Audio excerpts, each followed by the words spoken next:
네, 오늘 말씀의 제목은 예수님의 감사 제목입니다. 여러분 추수감사절을 맞지만 사실 우리가 감사할 것보다는 정말 어려운 시절을 겪어 나가면서 원망하거나 불평하거나 낙심할 것이 더 많은 것이 현실이지요. 온갖 재앙들이 그것이 자연으로 오는 것이든 또 하나님의 징벌로 오는 것이든 인간들의 악함 때문에 일어나는 전쟁이든 지금 대단히 큰 아픔들이 우리 속에 있습니다.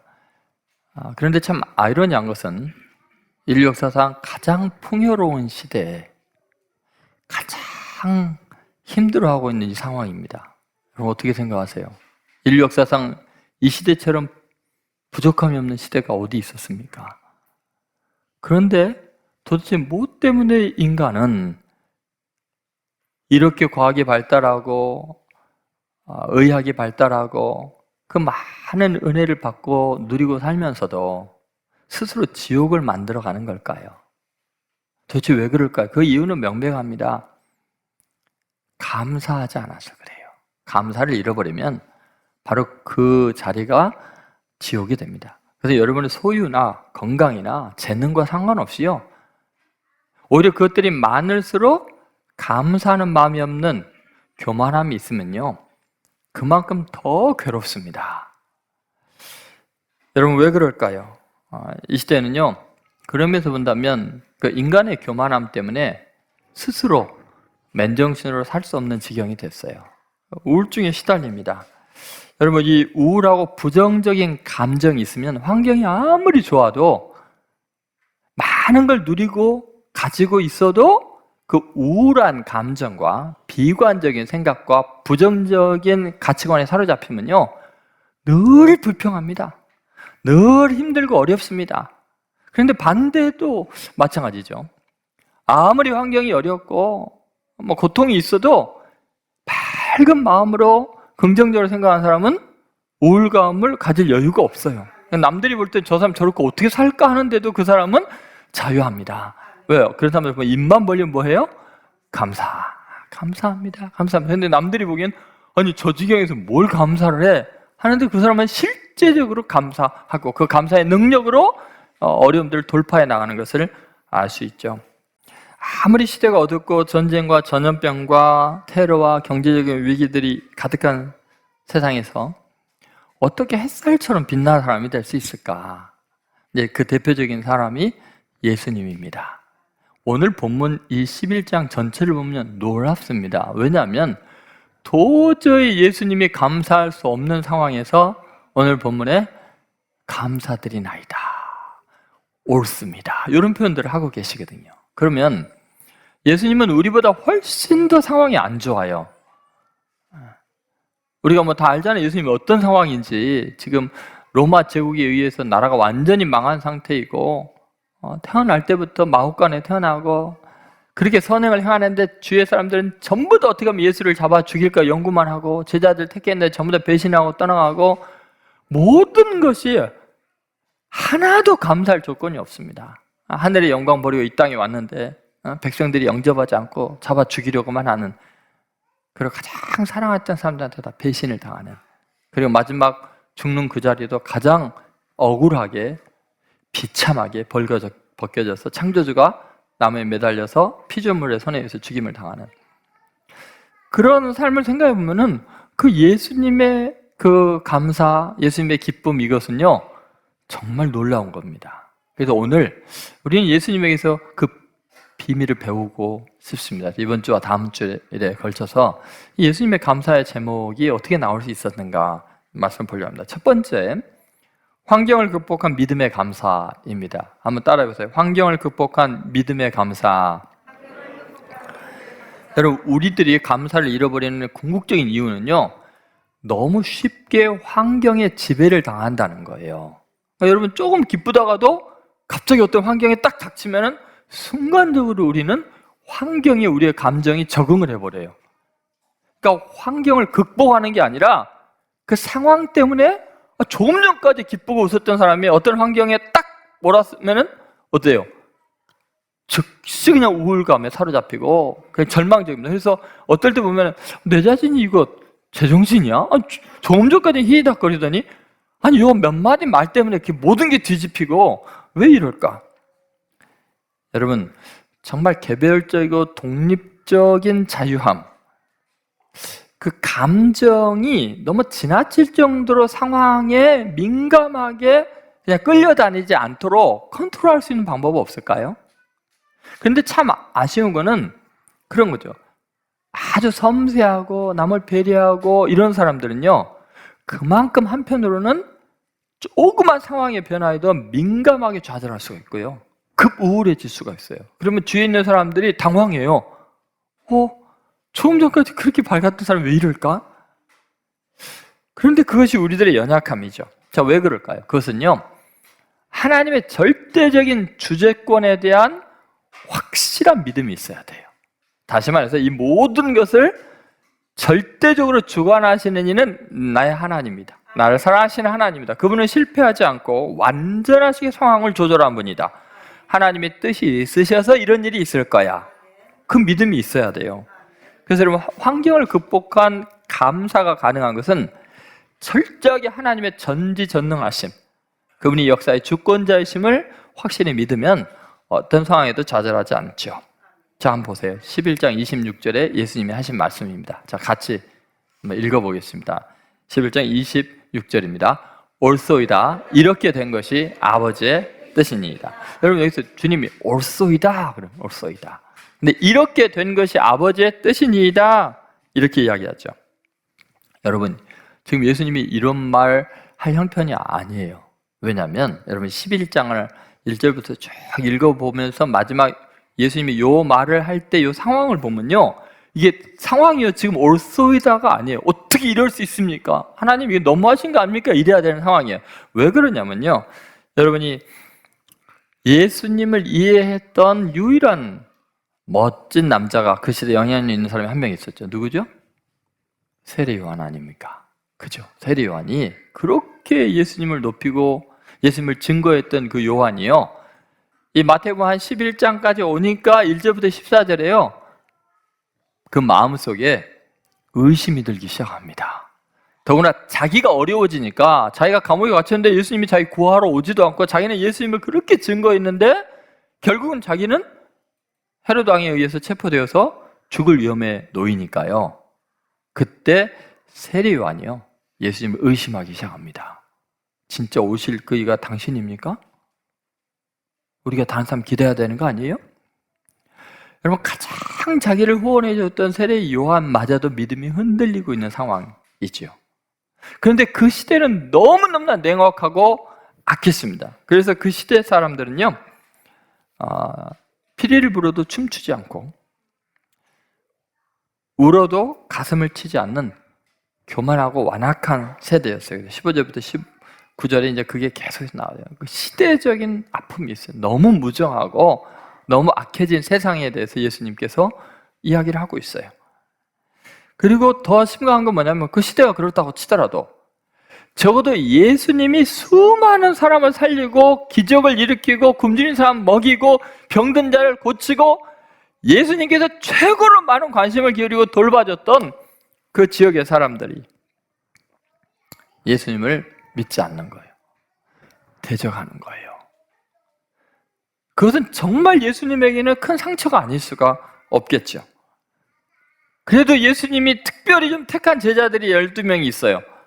근데 그들은 하나같이 예수님의 마음을 모르고 들이받고 누가 크냐고 서로 싸우고 있고, 지질이 못난 사람들을 택해줬더니 교만하게 이럴 데 없는 거예요. 자, 이게 예수님의 상황이에요. 그리고 예수님을 진짜 믿고 따르는 사람은 애들이 있어. 어린아이들 몇 명. 그러면 지금 저렇게 아이들이 뒤에서 총알총알 하잖아요. 얼마나 사랑스러워요, 그죠? 네. 여러분 한번 생각해 보세요. 예수님은요, 믿어주었던 후원자도 흔들리고 시대는 냉정하고 제자들은 무능하고 하늘 보좌를 버리고 이 땅에 찾아왔는데 의지할 것도 없고, 결국 예수님의 인생은 버림받고 배신당하고 처참하게 죽임을 당할 것으로 끝날 거예요. 그런데 예수님은 지금 그 모든 상황 속에서 뭐라 그래요? 옳소이다. 이렇게 된 것이 아버지의 뜻이니이다. 여러분, 여기 아버지의 뜻이 있다고 고백하는 거예요. 내 삶이 엉망이고 시대도 엉망이고 의지했던 사람도 떠나가고 내가 사랑 베푸는 사람들도 배신하는데 옳소이다. 이렇게 된 것이 아버지의 뜻이다라는 말은 뭐냐면, 이게 그냥 하나님의 힘이 없어서 이런 일이 일어난 게 아니고 거기에는 하나님의 섭리가 있습니다. 하나님의 뜻이 있습니다. 하나님의 놀라운 계획이 있습니다. 잘 되고 있습니다. 내가 보기에는 세상 사람들이 보기에는 안 되는 것 같지만 하나님은 실패하지 않는 분입니다. 하나님이 놀라운 일을 이룰 것입니다. 믿음이 있었어요. 그래서 감사하는 거예요. 지금 여러분, 지금 상황이 어떻고 이 시대가 어떻습니까?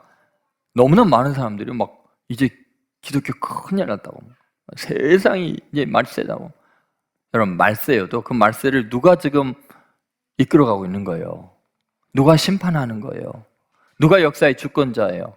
우리를 사랑하시는 우리의 주님이 이 모든 것을 이끌고 있다는 걸 여러분 믿습니까? 그러면 여러분, 어떤 상황에도요 주님이 오르시는 거예요. 옳소이다.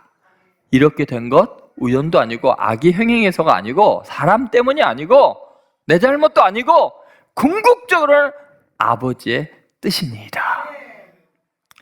여러분, 그 믿음이 있어야 돼요. 왜냐하면 이 세상의 모든 지성인들이 다 합쳐도 하나님의 지혜 못 따라갑니다. 아무리 내가 옳고 판단하고 이렇게 돼야 한다고 생각해도 하나님의 그 깊은 섭리를 우리는 다 알 수가 없습니다.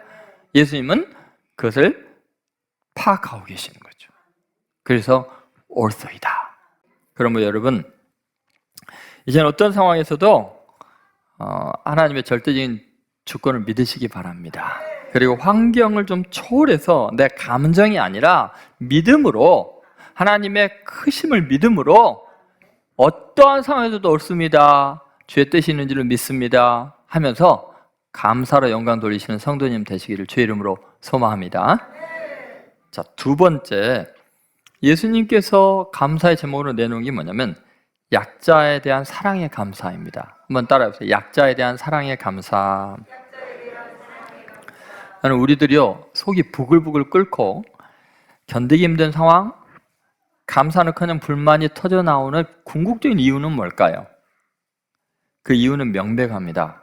자기의 뜻, 자기의 생각과 너무나 다르게 세상이 돌아가기 때문이죠. 내 노력한 거, 내가 옳다고 생각하는 거, 내가 바르게 가야 된다고 생각하는 그 방향과 달라지면요, 우리는요 못 견디는 성격이 있습니다.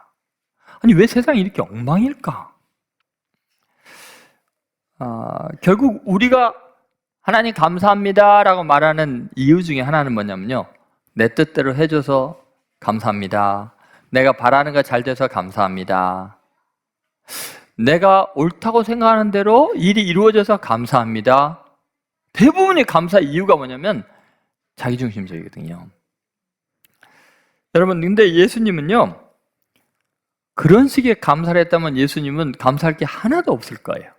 근데 예수님은 신기하게 어떤 상황에도 감사를 하는데, 그 이유는 뭐냐면 그 감사의 초점이 내 뜻 이루는 게 아니라 약한 자들을 사랑하는 예수님의 마음, 약한 자들을 위한 하나님의 섭리 때문에 감사하는 거예요.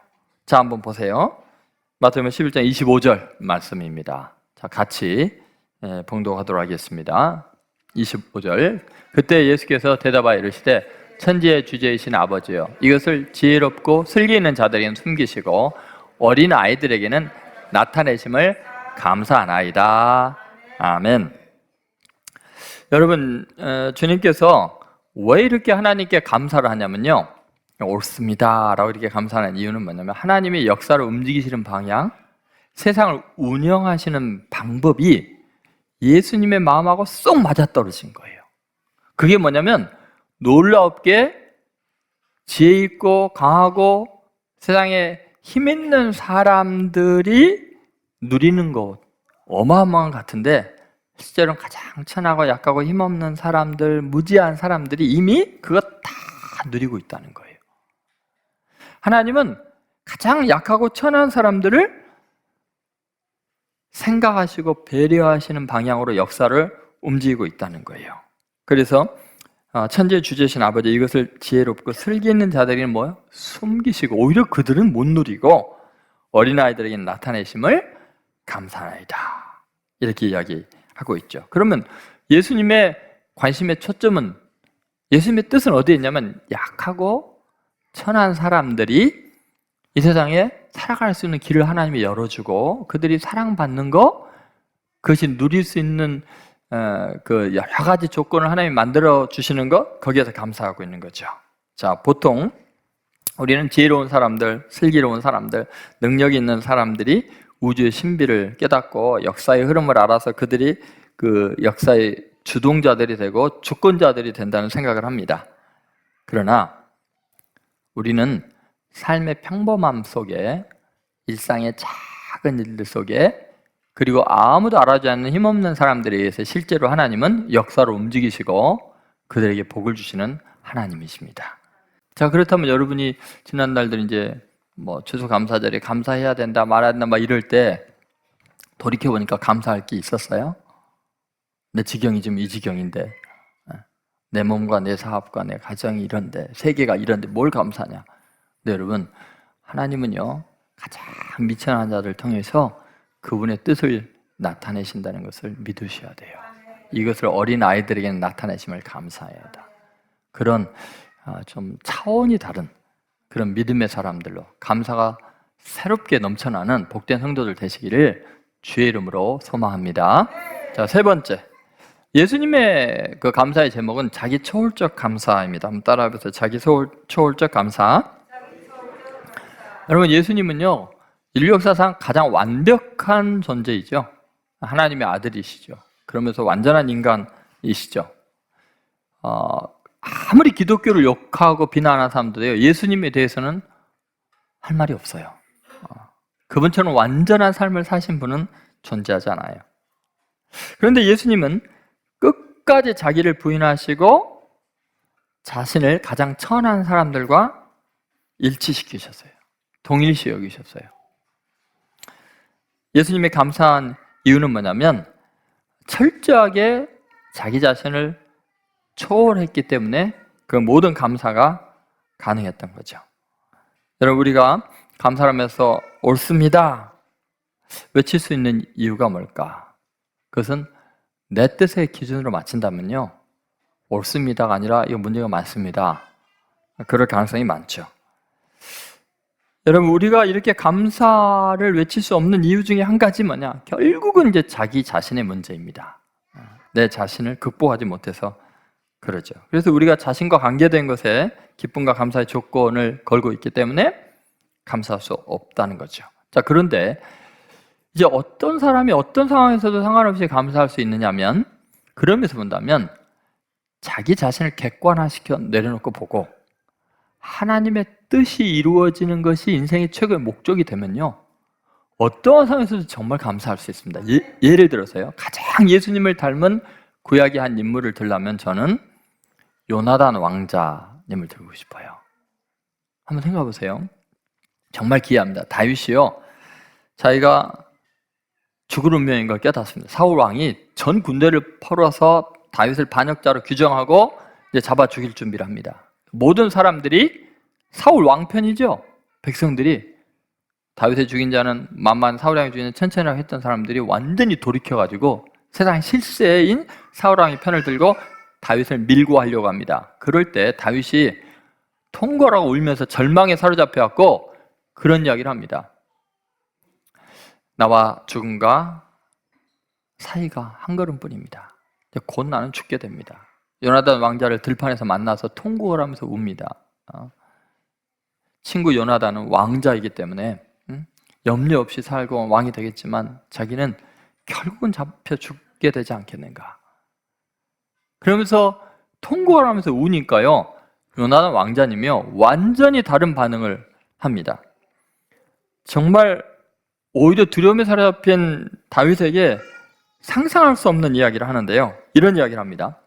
완전히 상황이 반전이 되는데요, 사무엘상 20장 14절 한번 같이 읽어볼까요?